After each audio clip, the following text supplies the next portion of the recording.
Olá, vou comentar agora o artigo 78 da Lei Complementar 17. Esse artigo 78, ele lista alguns processos nos quais o corregedor fará a correição e lista alguns processos nos quais o corregedor não fará a correição, beleza? Lembrando que esse artigo 78 já foi cobrado em concurso do Tribunal de Justiça e o concurso perguntou mais ou menos assim, ó, qual o processo, listou, vários processos e perguntou em qual desses processos listados nas alternativas o corregedor não fará a correição. Aí você tinha que saber. Então vamos analisar o artigo 78. Eu fiz um pequeno esquema aqui, listando os processos nos quais será feita a correição. Aí temos aqui 6 tipos de processos, ok? E também aqui listei os processos nos quais não será feita a correição. Temos 3 tipos. Quando a gente estiver analisando esses 6 tipos aqui em cima, a gente automaticamente vai estar analisando os outros tipos ali de baixo, beleza? Enfim, vamos fazer o seguinte. Vamos analisar o primeiro item aqui, ó. Processos serão objeto de correição geral os seguintes processos. Aí vem livros e títulos obrigatórios e serventuários. Isso aqui, na verdade, não é nem processo, né? Não é nem processo. Isso aqui, na verdade, imagina o oficial de justiça. O oficial de justiça, quando ele recebe um mandado para ele cumprir o mandado, por exemplo, o mandado de citação, o servidor, o diretor de secretaria, o escrivão, ou o servidor que vai entregar o mandado para o oficial de justiça, vai entregar o mandado e falar assim, oficial, assina aqui. Assina esse livro aqui, dizendo que você recebeu o mandado, dizendo que eu entreguei o mandado para você. Aí o oficial vai assinar, dizendo que recebeu o mandado no dia tal, às horas tais. Beleza. Aí, esse livro é um livro, geralmente, que se compra na papelaria, né? Um livro de um protocolo de recebimento de documentos. É um livro, tá? Que vai ser anotado lá tudo que foi recebido, tudo que foi entregue, tudo que foi recebido. Aí, quando o oficial de justiça cumprir o mandado, ele vai devolver o mandado para o servidor, né, para o servidor tomar as providências cabíveis. Quando ele devolve o mandado para a secretaria, o oficial vai ter um livro dele também de protocolo de recebimento e entrega. E aí ele vai falar, ó, servidor, cumpriu o mandado, pega esse mandado e se vira. Aí o oficial de justiça vai falar, assina aqui dizendo que eu entreguei o mandado para você, que agora o mandado está sob sua responsabilidade. Então o servidor vai lá assinar o livro do oficial. Então, quando o corregedor for fazer uma correição na comarca, ele vai pedir, ó, servidor, me dê todos os livros aí que você utiliza para registrar qualquer fato aqui que acontece na secretaria. Aí o servidor vai entregar esse livro e aí o oficial de justiça também vai entregar os livros que ele anotou lá, os protocolos. Beleza? Esses são só 2 exemplos de livros que o oficial utiliza nas suas funções e que o servidor utiliza nas suas funções. É bem comum isso. E o corregedor vai poder fiscalizar esses livros, beleza? Então lembre-se, livros e títulos obrigatórios dos serventuários serão objeto da correição. Tá? Quando eu falo serão objeto de correição, significa que a correição será feita nesses livros e nesses processos, nesses títulos obrigatórios, beleza? Tranquilo. Item 2. Ó, lembre-se, quando eu falo serão objeto de correição ou será objeto de correição, significa que o processo que eu estou falando vai entrar na correição. Quando eu falo não será objeto de correição, significa que o processo que eu estiver falando não vai entrar na correição, mais ou menos isso, tá? Beleza, então o item 2. Processos findos do triênio anterior. Triênio anterior é a mesma coisa que processos a partir do antepenúltimo ano. Processos que se iniciaram a partir do antepenúltimo ano. Imagine o seguinte, ó. Imagine que a correção será feita em 2019. A correção está sendo feita em 2019. Então, qual é o triênio anterior? 2018, 2017, 2016. Tá? E qual é se a correção está sendo feita em 2019, qual é o antepenúltimo ano? 2016. Então, se eu falar processos findos que se iniciaram no triênio anterior, significa dizer que são os processos findos. Eu estou em 2019 fazendo a correção em 2019, significa dizer, por exemplo, que eu vou fazer uma correção em todos os processos findos que se iniciaram em 2016, em 2017, 2018 e em 2019. Beleza? Ok? Na verdade, só não vai entrar os de 2019 porque os processos, aqui está falando dos processos findos que se iniciaram no triênio anterior. No triênio anterior é 2018, 2017, 2016. Beleza? Então, se o processo iniciou em 2016, 2017, 2018 e a correção está sendo feita em 2019, significa dizer que a correção abarcará apenas esses três anos anteriores. 2016, 2017, 2018. Então, se eu falar assim, processos findos do triênio anterior, significa de 2016, 2017, 2018. E se eu falar assim também, processos findos iniciados a partir do antepenúltimo ano, significa dizer processos findos iniciados em 2016, 2017 e 2018. Beleza? Tranquilo? É praticamente a mesma coisa falar antepenúltimo ano e falar triênio anterior. Tranquilo? Beleza. Bom, então os processos findos do triênio anterior, esses processos entram na correição, beleza? Eles vão entrar na correição. O que seria processos findos e o que seria processos pendentes? Né? O próprio nome já indica, né? Na verdade, processos findos é aquele processo que já está nas suas últimas fases. O processo já está praticamente finalizado, não falta quase nada para esse processo ser arquivado. O processo já está acabado. Por exemplo, o João entrou com processo contra a Maria, o juiz condenou Maria, Maria pagou João, está faltando alguns atos assim, coisa pouca para você arquivar o processo. Então, João já entrou com o processo, Maria já se defendeu, o juiz já condenou, Maria já pagou, ok? Já acabou os prazos para recurso, não teve nenhum recurso, já transitou em julgado a sentença, já teve pagamento da dívida. Agora só está faltando arquivar o processo está praticamente finalizado, doutor. Por isso que a gente fala processos findos, ok? Beleza. No entanto, temos os processos pendentes. Os processos pendentes são aqueles que ainda falta muito para finalizar. Tá? Então, imagine, João entrou com o processo, Maria se defendeu, o juiz ainda nem deu a sentença. Processo pendente. É um processo pendente. Tá? Totalmente diferente de processo findo. Então, assim, o que você tem que saber é o seguinte, o processo findo do triênio que se iniciou no triênio anterior, esse processo entra na correição. E os processos pendentes, independentemente do ano que esse processo se iniciou, independentemente do ano que esse processo foi iniciado, se ele é um processo, por exemplo, o processo, vamos supor que a gente está em 2019, o processo se iniciou em o processo se iniciou em 1990. Nós estamos em 2019 e o processo ainda não finalizou, esse processo vai entrar na correição?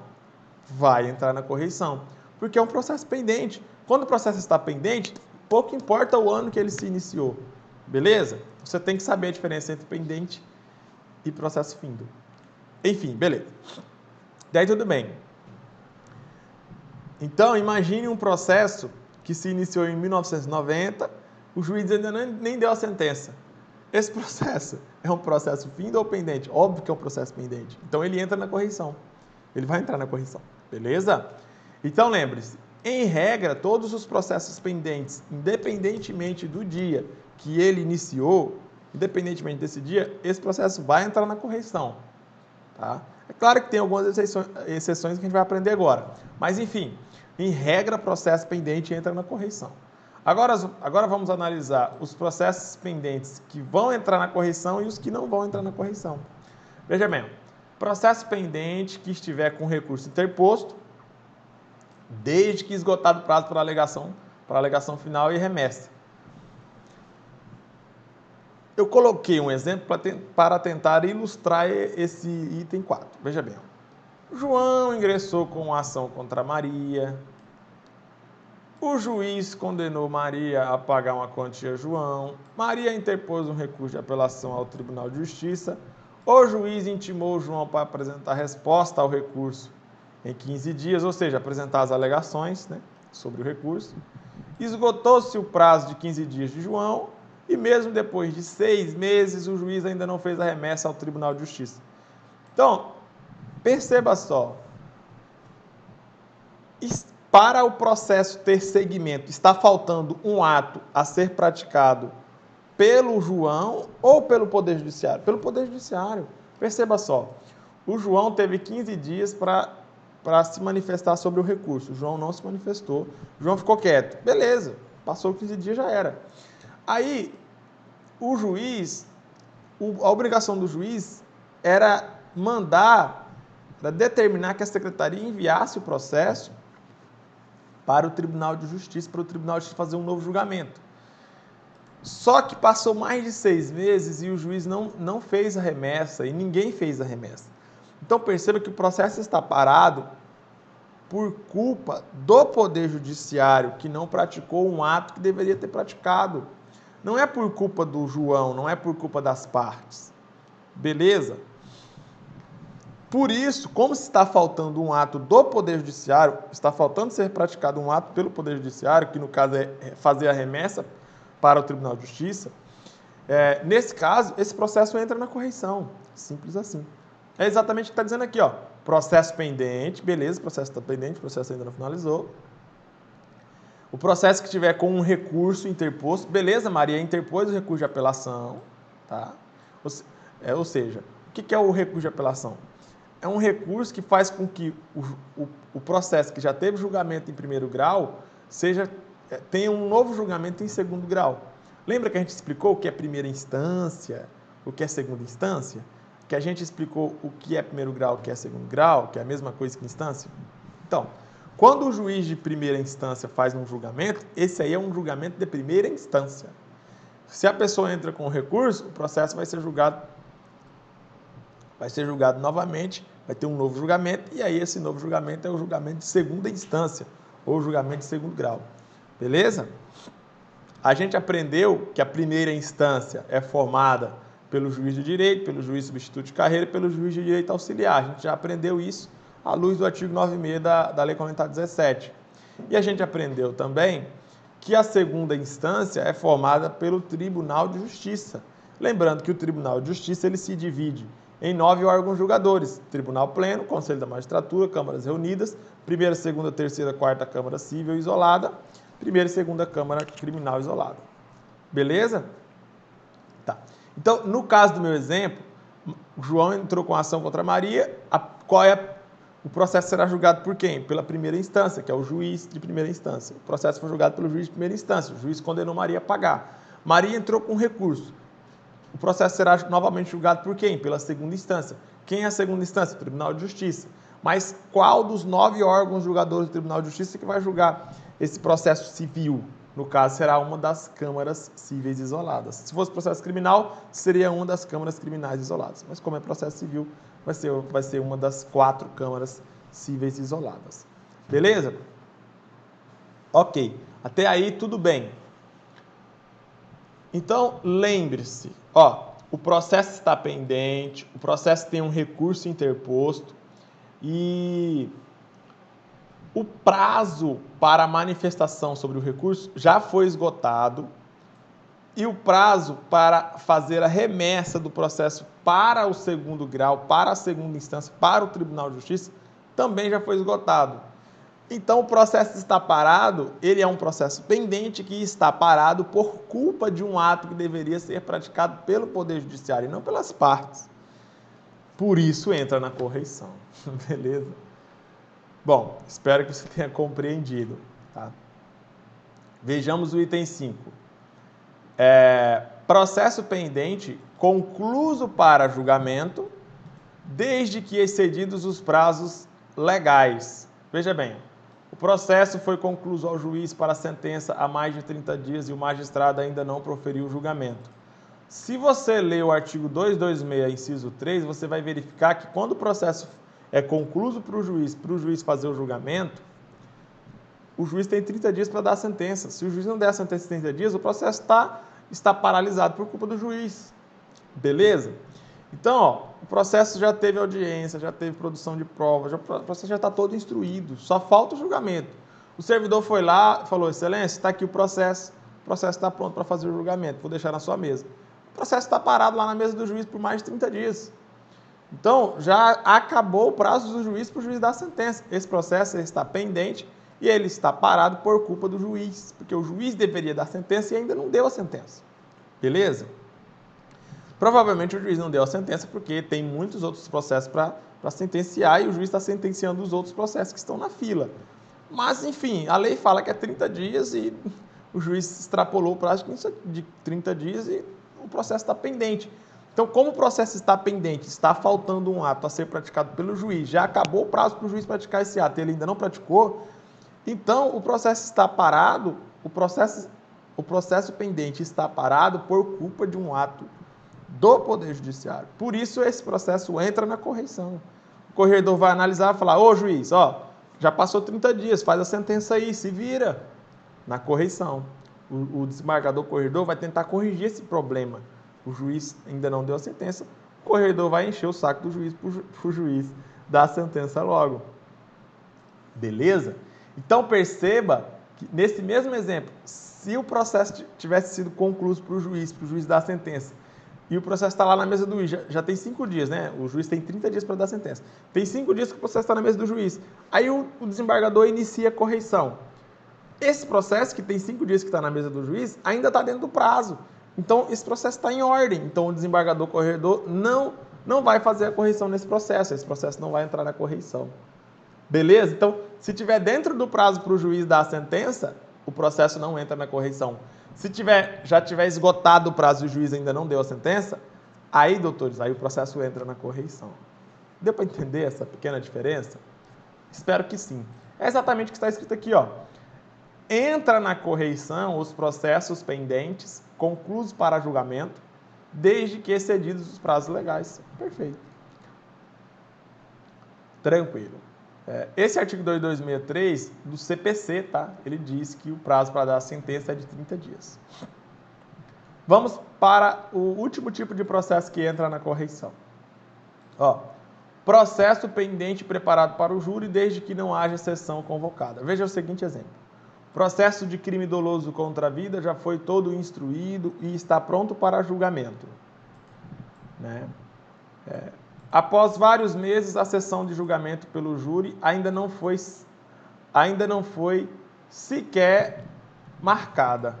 Ou seja, ó, quando você lê a Constituição Federal, você aprende no artigo 5º da Constituição Federal que quando for um crime doloso contra a vida, ou seja, um exemplo, João matou Maria porque João quis matar Maria. A vontade dele era praticar um crime contra a vida, um homicídio, né?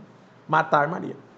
A vontade dele era essa. Então, nesse caso, o crime será julgado pelo tribunal do júri, que é formado por 7 jurados, né, do povo, 7 juízes aí do povo, 7 jurados que são escolhidas dentre as pessoas do povo.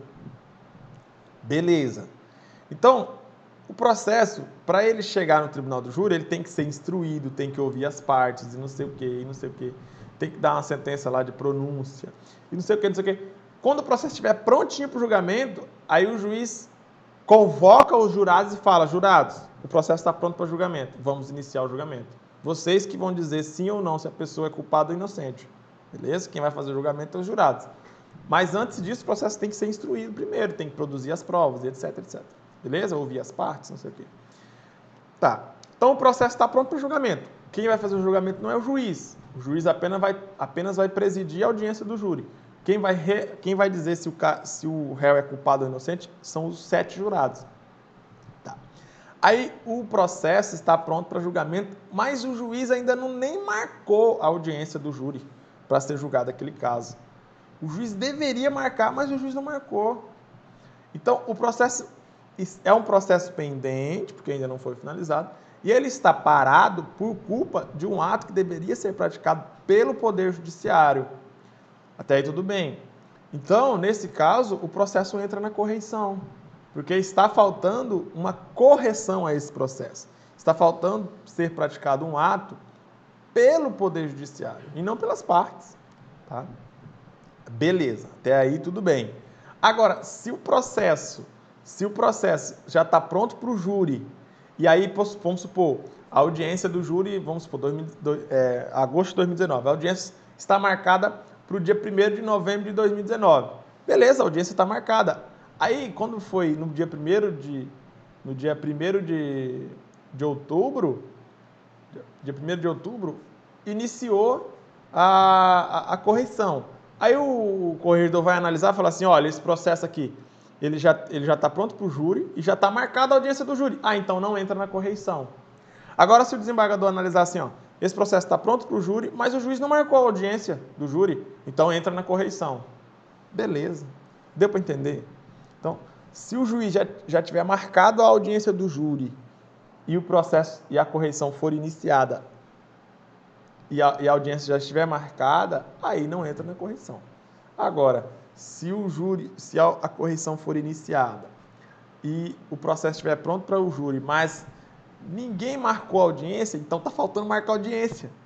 Então o processo entra na correição. O desembargador vai olhar e falar assim, ó, está pronto para o júri e ainda não marcou a audiência. Marque a audiência. É isso que o corregedor vai fazer. Vai corrigir o defeito. Beleza? Então espero que você tenha entendido essa parte aqui, tá? Então aqui, ó, processo entra na correição. O processo pendente preparado para o júri, desde que não haja sessão convocada, não haja audiência marcada. Porque se tiver uma audiência marcada para o júri, aí o processo não entra na correição. Beleza? Então, eu espero que você tenha compreendido quais processos que entram na correição e quais os processos que não entram na correição. Eu fiz questão de listar aqui somente os processos que não entram na correição, que são os mesmos que eu já falei, ó. Processo que não vai entrar na correição, processo pendente que estiver com recurso interposto, desde que não esgotado o prazo para alegação e remessa. Beleza, a gente já viu. Ou então, não entra na correição, processo pendente concluído para julgamento, desde que não excedido o prazo legal. Então, o processo está pronto para o juiz fazer a sentença, só que ainda não passou o prazo de 30 dias para o juiz fazer a sentença. Esse processo não entra na correição. Simples assim. Ou então, aqui o terceiro tipo de processo. Processo pendente preparado para o júri, desde que haja sessão convocada. Esse aqui processo não vai entrar, porque já está marcada a audiência. Não vai entrar na correição. Beleza? Até aqui tudo bem. Tranquilo, né? Eu espero que você tenha entendido esse esquema aí. Mas o artigo 78, ele lista todas essas informações que eu falei, ele lista aqui no inciso 1 e 2, assim, de uma forma mais difícil de entender. Mas eu vou ler aqui o artigo 78 para vocês, tá? Veja bem, ó. Estão sujeitos às correções gerais os processos findos iniciados no triênio anterior à correição. Então, esse aqui é o primeiro tipo de processo que a gente viu lá, né? Ó, os processos findos iniciados no triênio anterior. Então, se nós estamos em 2019, processo iniciado em 2016, 2017, 2018, entra na correição. Desde que esses processos estejam em finalização, esteja faltando alguns poucos atos para se arquivar o processo. O processo está no final, tá? Agora, se o processo estiver pendente, aí já é outra regra. Ó, estão sujeitos às correções gerais os processos pendentes. Então, a esmagadora maioria dos processos pendentes entram na correição, exceto esses três aqui, ó. Esses três processos dessas alíneas A, B e C não entram na correição. Quais são? Ó, não entram na correição processo pendente que estiver com recurso interposto se ainda não esgotado o prazo para alegação e remessa. Beleza, a gente já viu. Não entra na correição processo pendente concluso para julgamento, não excedido o prazo legal. Beleza, a gente já viu. Não entra na correição os processos pendentes preparados para o júri, salvo quando não houver sessão convocada. Beleza? Porque os processos pendentes preparados para o júri, se tiver uma sessão convocada para julgamento do júri, ele não entra na correição. Agora, se tiver salvo quando não houver sessão convocada. Se o processo está preparado para o júri e não tem nenhuma sessão convocada, não tem nenhuma audiência marcada para o júri, aí o processo vai entrar na correição, conforme a gente viu, tá? Beleza. Então, isso aqui, até aqui tudo bem, né? Os processos findos e os processos pendentes. Aí aqui, ó, vem os livros, né? Que eu falei no início. Entram na correição todos os livros que os serventuários de justiça são obrigados a possuir, bem como os títulos com que servem os seus cargos, empregos e ofícios. Esse aqui é o livro lá, por exemplo, do oficial e do servidor, livro de protocolo de recebimento e de entrega de documentos e processos. Beleza. Bom, vou finalizar aqui o bloco. Espero que você tenha compreendido esse artigo 78, é um artigo relevante. Vou finalizar o bloco, daqui a pouco eu volto com mais comentários. Até logo.